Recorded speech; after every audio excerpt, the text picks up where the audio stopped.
नमस्कार प्रेक्षकांनो, मालिकेच्या आजच्या भागामध्ये आपल्याला पाहायला मिळणार आहे की ईश्वरीने सगळीकडे गोमूत्र वगैरे शिंपडलेलं आहे आणि त्यानंतर ईश्वरी तयार होऊन आता खाली आलेली असते.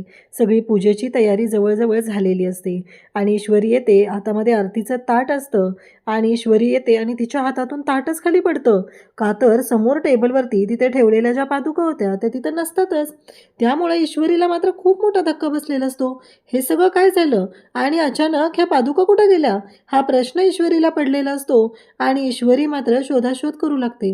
ईश्वरी म्हणते की हे सगळं काय झालंय आणि ह्या पादुका कुठे गेलेल्या आहेत, कसं शक्य आहे हे सगळं. एवढाच विचार ईश्वरीच्या डोक्यात चाललेला असतो. ईश्वरी म्हणत असते नाही, काहीतरी बिनसलेलं आहे. सगळेजण त्या आवाजाने बाहेर येतात आणि विचारू लागतात की काय झालं म्हणून, परंतु ईश्वरीकडे त्याचं उत्तर नसतं. सगळेजण शोधाशोध करत असतात पण कुठेच कोणाला काहीच कळत नसतं. ईश्वरी म्हणते की पादुका पादुका गायब झालेल्या आहेत. तेव्हा राकेश समोर बोट करून दाखवू लागतो की हो, इथे टेबलवर असलेल्या सुवर्ण पादुका, दत्तगुरूंच्या सुवर्ण पादुका ज्या आहेत त्या गायब झालेल्या आहेत. आता त्या कुठे गेल्या हा प्रश्न सगळ्यांना पडलेला असतो. धक्काच एवढा मोठा असतो की एकतर 20 वर्षानंतर हा पूजेचा मान राजशिर्के कुटुंबाला मिळालेला असतो आणि त्यात हे सगळं असं घडलेलं आहे. त्यामुळं मात्र प्रश्न पडलेला आहे की अचानक हे काय झालं, हे कोणतं संकट आलेलं आहे. तेव्हा मात्र वल्लरी म्हणत असते की हे ईश्वरी, तूच केलेस ना हे सगळं. आजीला तर इतका मोठा धक्का बसलेला असतो की आजीला अक्षरशः चक्कर आलेली असते. त्यावेळी आकाशने धावत येऊन खुर्ची दिलेली असते आणि आजीला तिथे बसवलेलं असतं. मामा त्यावेळेस पाणी आणायला जातात आणि मामा पाणी घेऊन येतात.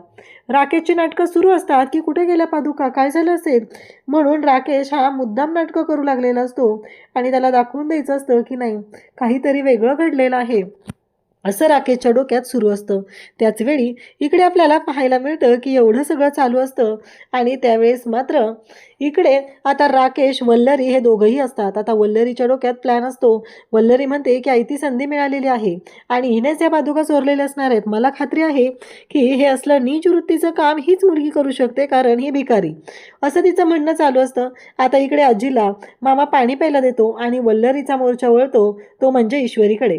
कारण ईश्वरीला आता बोलायला चांगली संधी मिळालेली आहे. एकतर अर्णव अजून खाली आलेला नसतो आणि वल्लरी फडाफडा बोलायला सुरुवात करते. वल्लरी म्हणत असते की ईश्वरी, हे सगळं तूच केलेलं आहे, कारण तुझ्या वडिलांच्या ऑपरेशनसाठी, त्यांच्या ट्रीटमेंटसाठी 10 लाख रुपयांची गरज होती आणि त्यासाठी तू हे सगळं केलेलं आहे. मला माहिती आहे की या सगळ्या गोष्टी तू जाणून बुजून केलेल्या आहेत आणि त्यासाठी ह्या सुवर्ण पादुका तू चोरलेल्या आहेत. पण गरज काय होती हे सगळं करायची? अगं तुला पैसे, म्हणजे बरोबर आहे, आत्ता मला कळतंय की पैशांसाठीच तू हे लग्न केलेलं आहे आणि पैशांसाठीच लग्न करून तू या घरामध्ये आलेली आहे. या सगळ्या गोष्टी तू मुद्दामहून केलेल्या आहेत, असं म्हणत ती ईश्वरीवरती बॉम्बवर बॉम्ब फोडत असते आणि ईश्वरीला वाटेल त्या शब्दात बोलत असते.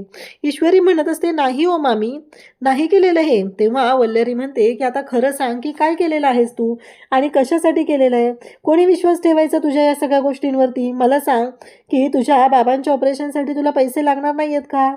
नाही, तू सांग मला नाहीत लागणार म्हणून. हे खोटं आहे का? तेव्हा ईश्वरी म्हणते की नाही, हे खरंच आहे.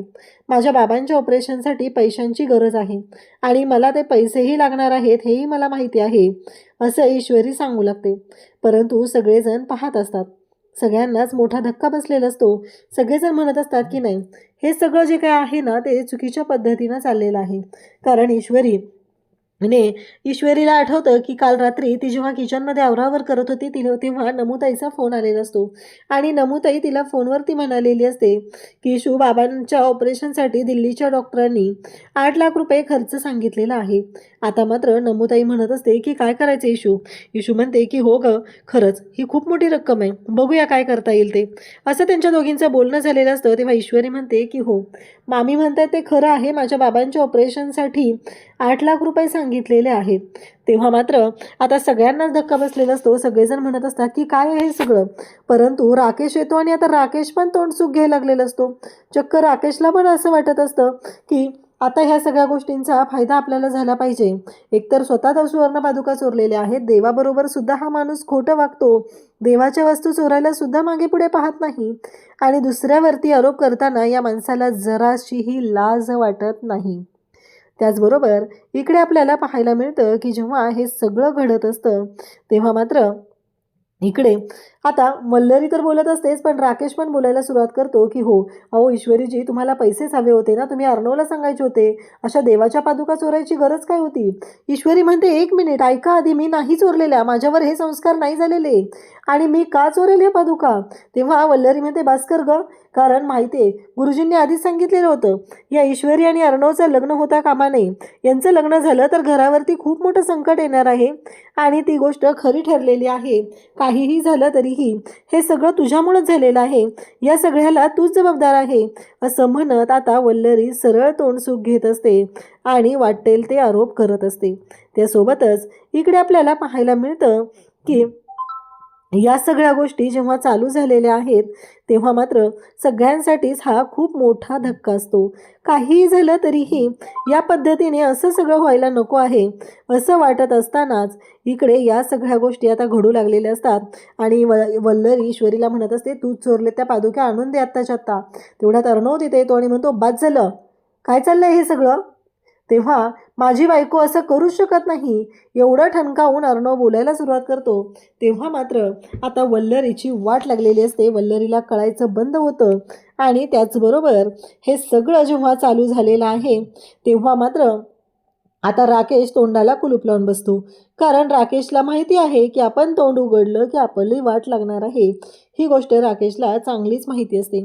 त्यामुळं राकेश मात्र आता गप्प बसलेला असतो, आणि सगळेजण म्हणत असतात की हे काय होतंय आणि या सगळ्याचा काय अर्थ आहे, कसा मार्ग काढायचा या सगळ्यामधून, हा एकच प्रश्न सगळ्यांच्या पुढे उभा राहिलेला असतो. आणि इकडे वल्लरी मात्र म्हणत असते की या ईश्वरीनेच हे सगळं चोरलेलं आहे, आणि तिनेच या पादुका चोरलेल्या आहेत, हे ईश्वरीवरती आरोप केले जात असतात. आता मात्र अर्णव तिथं आलेला असतो. अर्णव म्हणतो की बाद झालं, कसं आहे माहिती आहे का, आत्तापर्यंत तुम्ही सगळेजण ईश्वरीवरती आरोप करत होता, पण माझ्या बायकोने हे केलेलंच नाही आहे. कारण जी व्यक्ती देवाला एवढं मानते, देवाचं एवढं करते, ती व्यक्ती हे सगळं असलं काम करणारच नाही. तेव्हा आजी म्हणते, मग कुणी चोरलेले आहेत त्या पादुका? कोण आहे या सगळ्याला जबाबदार? सांग चिंटू, असं आजी जेव्हा बोलते तेव्हा मात्र इकडे मामा पण तिथं असतो. मामा पण म्हणत असतो की मला माहिती आहे की ईश्वरी असं करणं शक्यच नाही. आता घरातले सगळेजण ईश्वरीची बाजू घेत असतात.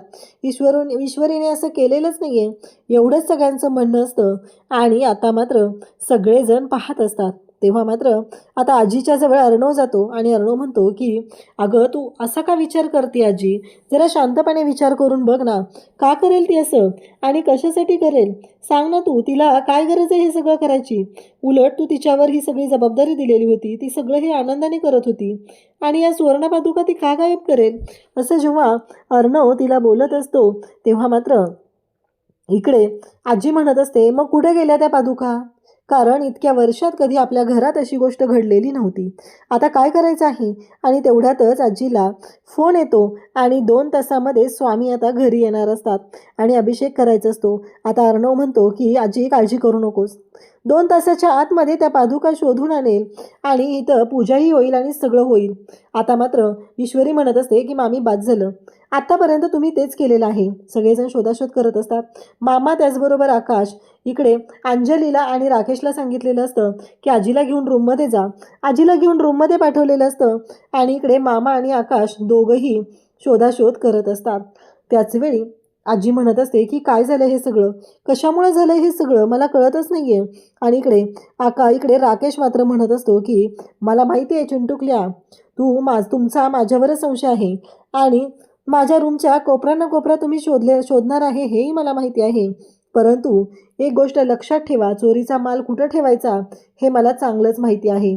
इतक्या दिवस झालं मी हेच करत असतो, असं राकेश बोलत असतो. आणि राकेश किती नालायक माणूस आहे ते तर आपल्याला चांगलंच माहिती आहे. इकडे अर्णव आणि ईश्वरी शोधाशोध करत असतात. राकेशच्या रूममध्ये गेलेले असतात, म्हणून तर मुद्दाम अंजलीला आणि राकेशला आजीच्या रूममध्ये पाठवलेलं असतं. पण राकेश मात्र तिथं अंजलीला म्हणतो की इम्पॉर्टंट कॉल आलाय, मी बाहेर जाऊन येतो, असं सांगून तो बोलत बोलत बाहेर आलेला असतो. आणि राकेश म्हणत असतो की खरंच, म्हणजे एवढी छान अशी कामगिरी पार पडलेली आहे. राकेशला आनंद तर या गोष्टीचा झालेला असतो की एवढं सगळं केलेलं आहे, पण आपण पकडलो जाणार नाही याच्यामध्ये. त्या बावळट मामीमुळं ईश्वरी मात्र भरडली जाणार आहे, आणि सगळा आळ ईश्वरीवर येणार आहे, आणि ऑब्वियसली मग ईश्वरीला घरातनं हाकलून दिलं जाणार, आणि तेव्हा मात्र ईश्वरीच्या मदतीला फक्त आणि फक्त मीच असणार आहे, हे त्याच्या डोक्यात सुरू असतं. तेव्हा मात्र इकडे या सगळ्या गोष्टी घडत असतात. ईश्वरी म्हणत असते की अर्णव सर, मला माहिती आहे की हे सगळं काम त्या राकेशनंच केलेलं आहे. असं जेव्हा ईश्वरी सांगत असते तेव्हा मात्र अर्णव म्हणत असतो की हो ईश्वरी, मला माहिती आहे मिस इंदोर, हे सगळं त्यानेच केलेलं आहे. पण आत्ता आपल्याकडे कोणताही पुरावा नाही की या गोष्टी त्याने केलेल्या आहेत हे सिद्ध करण्यासाठी. इकडे आता ईश्वरीच्या रूममध्ये वल्लरी गेलेली असते, कारण वल्लरीचं असं म्हणणं असतं की तुम्हीच हे सगळं केलेलं आहे आणि हिनेच या गोष्टी केलेल्या आहेत. हिला फक्त आता स्वतःवरती आल्यानंतर तुम्ही तिला मुद्दाम होऊन असं केलेलं आहे, असं तिचं म्हणणं असतं. तेव्हा मात्र इकडे ईश्वरी म्हणत असते की काय बोलताय तुम्ही मामी, तुम्हाला एवढंच वाटत आहे ना, तुम्ही जाऊन आमच्या रूममध्ये शोधा, असं ईश्वरीने स्पष्टपणे सांगितलेलं असतं. आणि मामीला मात्र इकडे ईश्वरीच्या रूममध्ये शोधायला पाठवलेलं असतं. आता मामी आणि त्याचबरोबर ईश्वरी इकडे राकेशच्या रूममध्ये शोधाशोध करत आहे आणि अर्णव आणि त्याचबरोबर ईश्वरी हे दोघंही एकत्र आहेत. आणि त्यासोबतच इकडे आपल्याला पाहायला मिळतं की जेव्हा हे सगळं चालू झालेलं असतं तेव्हा मात्र ईश्वरी हॉलमध्ये येते. ईश्वरी आणि अर्णव दोघंही हॉलमध्ये आलेले असतात. नेमका राकेश तिथं आलेला असतो आणि त्या पादुकांच्या जवळ तो उभा असतो, कारण त्याला असं वाटत असतं की आत्ता इथून आपण ह्या बाहेर काढूया. तोपर्यंत अर्णव आणि ईश्वरी आल्यामुळं पुन्हा फोनचं नाटक करत तो तिथे तसाच उभा राहतो. आणि इकडे ईश्वरीला मात्र शंका आलेली असते की हे सगळं काय आहे, या सगळ्याचा अर्थ काय आहे, एवढंच ईश्वरीच्या डोक्यात सुरू झालेलं आहे. आणि ईश्वरी मात्र म्हणत असते की नाही, आता मला काही करून या सगळ्या गोष्टींचा शोध घेतला पाहिजे.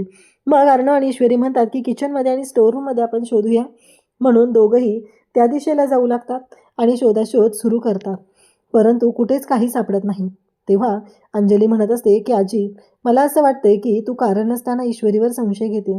अगं, तिच्यावरती तू जबाबदारी दिली होती आणि मग ती असं का करेल सांग बरं मला, असं म्हणत इकडे आजीला अंजली समजवत असते.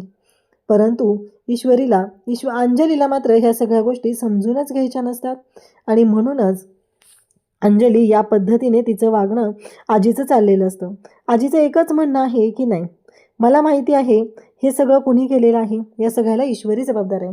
राकेश बाहेर येतो आणि म्हणतो की ती संधी मिळाली होती, एकदा का तिथून बाहेर काढलं असतं की काम फिनिश झालं असतं, पण ही ईश्वरीमध्ये आली म्हणून सगळा गोंधळ झालेला आहे. नाहीतर मी आता पूर्णपणे अडकला जातोय की काय, अशीही भीती त्याच्या मनात असते. आणि तेव्हा मात्र इकडे अर्णव तिथं आलेला असतो आणि ह्या राकेशच्या अंगात किती मस्ती आहे बघा प्रेक्षकांनो, कारण तो राकेश मुद्दामच अर्णवला त्याच्या बाजूला बोलावून घेतो आणि त्याला सांगू लागतो की ये चिंटुकल्या, ये इकडं, असं म्हणत त्याला बोलवतो. तेव्हा अर्णव म्हणतो, बाद झालं, काय चाललंय ना तुमचं ते मला चांगलंच माहिती आहे. तेव्हा राकेश म्हणू लागतो की बरोबर आहे, माहिती आहे ना तुला, मग ऐक आता, त्या पादुका मीच चोरलेल्या आहेत, हे सगळं मीच केलेलं आहे. आता मात्र अर्णवला खूप राग येतो. अर्णवने डिरेक्टली जाऊन गळा पकडलेला असतो आणि म्हणत असतो की तुला सोडणार नाही, कारण हे सगळं जे काय तू केलेलं आहे ना ते मला चांगलंच माहिती आहे. आता मी तुला सोडत नसतो, एवढं लक्षात ठेव, असं म्हणत इकडे अर्णव त्याला बोलत असतो. परंतु गोष्टी अशा घडत चाललेल्या असतात की ज्याचा विचारही कोणी केलेला नसतो. इकडे ईश्वरी, आजी सगळेजण असतात आणि आता ईश्वरीच्या समोरसुद्धा राकेशने स्वतःच्या तोंडाने सांगितलेलं असतं की हो, मी चोरलेल्या आहेत पादुका आणि शोधून दाखवा तुम्ही. अर्णव ईश्वरी बिचारे थकून जातात शोधून, परंतु लक्षातच येत नाही आहे की काय झालेलं आहे. तर उद्याच्या भागात आपल्याला पाहायला मिळतं की ईश्वरी म्हणते की हो, फायनली पादुका तर मिळणारच आहेत, परंतु त्या पादुका कुठे असतील, त्या कशा मिळणार, हा मात्र प्रश्न उभा राहिलेला असतो. आणि इकडे ईश्वरी आणि अर्णव दोघंही बोलत असतात आणि त्यासोबतच आजी म्हणत असते की आता काहीच वेळ राहिलेला आहे, मी तुझ्यावर विश्वास ठेवला आणि तुलाही पूजा करायला सांगितली, ही जबाबदारी तुझ्याकडे दिली, हिथंच माझं चुकलेलं आहे. अर्णव आणि ईश्वरी दोघंही म्हणतात की आता पादुका मिळणारच आहेत. ईश्वरी चौरंगाच्या जवळ जाते आणि आता मात्र राकेशचा जळफळाट होऊ लागलेला आहे, कारण चौरंगाच्या खाली राकेशने त्या पादुका ठेवलेल्या आहेत आणि ईश्वरीला बरोबर तो संशय आलेला असतो, म्हणून ईश्वरी तिथं पोहोचलेली असते. अशाच अपडेटसाठी चॅनलशी कनेक्ट राहा. थँक्यू.